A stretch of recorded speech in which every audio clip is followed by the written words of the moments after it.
For teleSUR, I'm Cody Weddle in Caracas. We begin in the United States, where on Wednesday night, President Barack Obama addressed the nation and announced that the United States would expand its offensive against Islamic State militants into Syria and will not be restrained by political borders.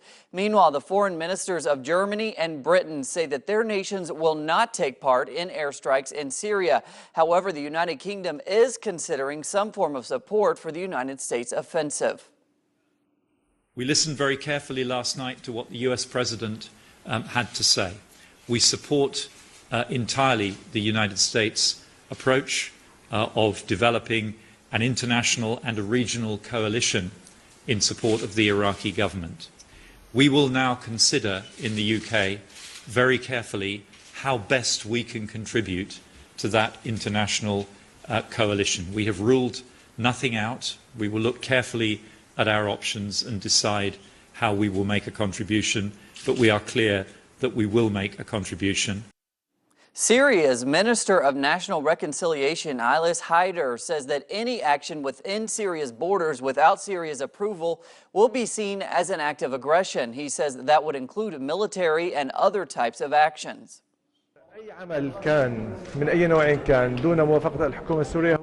Any action of any type without the approval of the Syrian government is an aggression against Syria. Hence, there is no possibility of talking about the Syrian government's response to any aggression against Syria unless it happens. But in international law and political terms, there must be a cooperation with Syria and coordination with Syria, and there must be a Syrian approval of any action, whether it is military or not.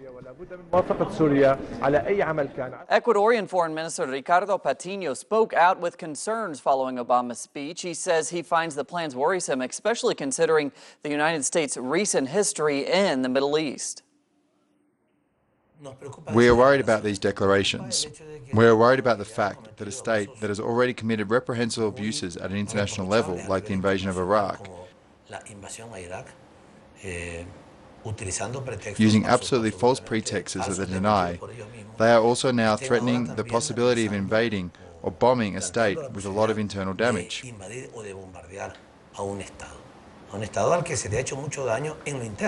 With the goal of some countries, they have started to say, we are supporting these internal forces to take away the power of a government. This is interference. This is a meddling in the political life of other countries, and this is not allowed. This is prohibited by international law. Moving on, peace talks in Cuba continued on Wednesday to end Colombia's 50-year civil war. Victims were at the talks and demanded an immediate ceasefire between armed groups and the government.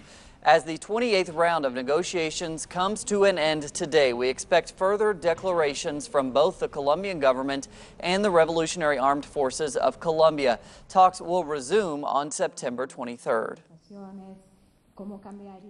Wednesday, Argentina's lower house of Congress approved a measure to route the country's debt payments through Buenos Aires. The new law creates legal instruments that permit Argentina's payments to its bondholders. With more, here's our correspondent in Argentina, Leonel Poblete. The debate was intense in a session which went late into the night at the House of Deputies of the Argentine National Congress this Wednesday.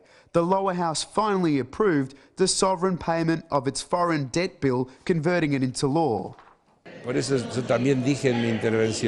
Nobody is saying this is a wonderful law and the perfect instrument to resolve Argentina's problem with the vulture funds. This is a response that Argentina gives in a situation where the mechanism that we had agreed to do so has been aborted by a court ruling that does not allow us to do what we are obliged to do. So this is an alternative mechanism proposed to try and open up new channels of payment. The law, which received broad support from government representatives and their allies in the House, changes the place of payment for its bondholders who agreed to the debt swaps of 2005 and 2010. It creates a separate account where payment will be deposited for the 7% that did not agree to the swaps, and constitutes a permanent parliamentary commission to investigate the origins of Argentina's foreign debt. Pero no nos parece que este instrumento... We do not see this law as a tool that will solve the urgent matter of how Argentina ensures that the payment goes through to those who trusted in Argentina.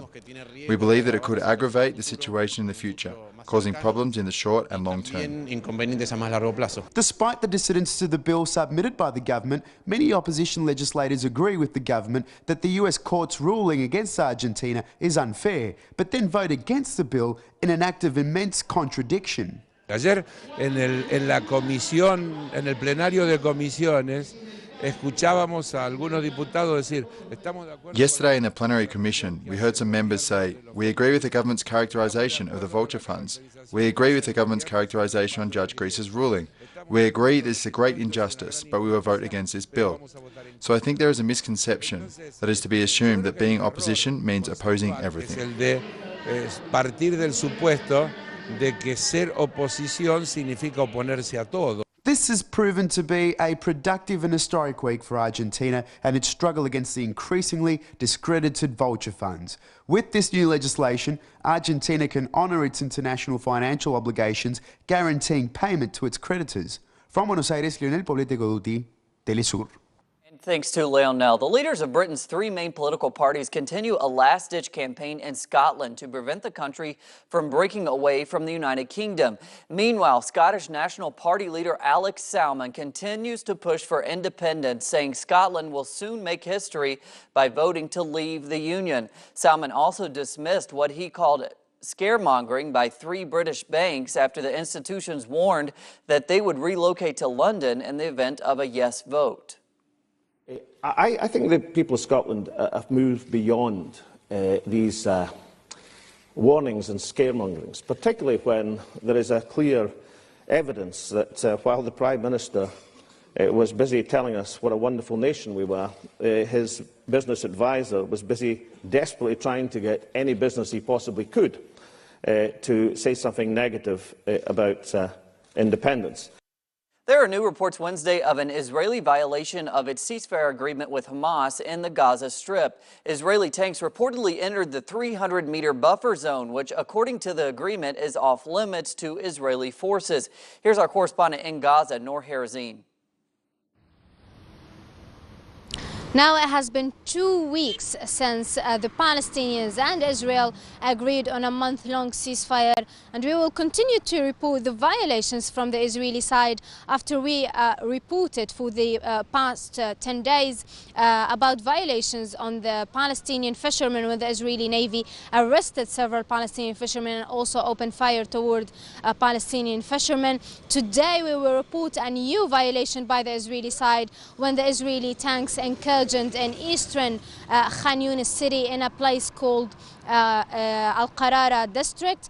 The eyewitnesses and residents there reported that the Israeli tanks entered several meters inside the buffer zone area. However, this buffer zone, the area, this 300 meters no-go zone, was permitted for Palestinians to enter these farms and this area after the ceasefire agreement 2 weeks ago.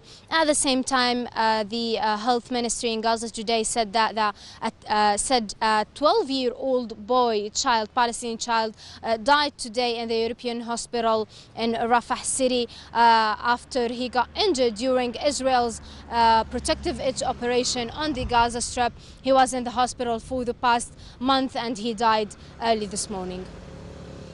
And thanks to Noor. South African athlete Oscar Pistorius was found not guilty of all murder charges on Thursday. The judge in the case says that prosecutors failed to prove that the Olympic track star intended to kill his girlfriend. As the decision was delivered, Pistorius wept in the dock. The verdict on the lesser charge of culpable homicide is still to come. Crowds protested outside of the court, singing and chanting church songs, calling for a conviction. China is set to soon launch its second space laboratory in 2 years. It's a part of a program that aims to land a Chinese person on the moon.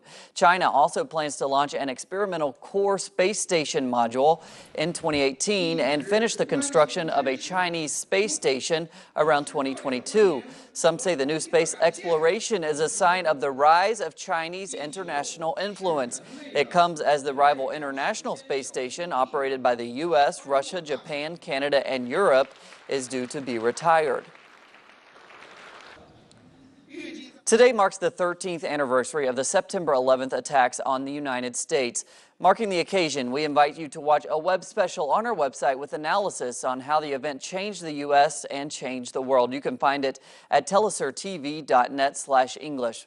For teleSUR English, I'm Cody Weddle. We'll see you right back here this evening.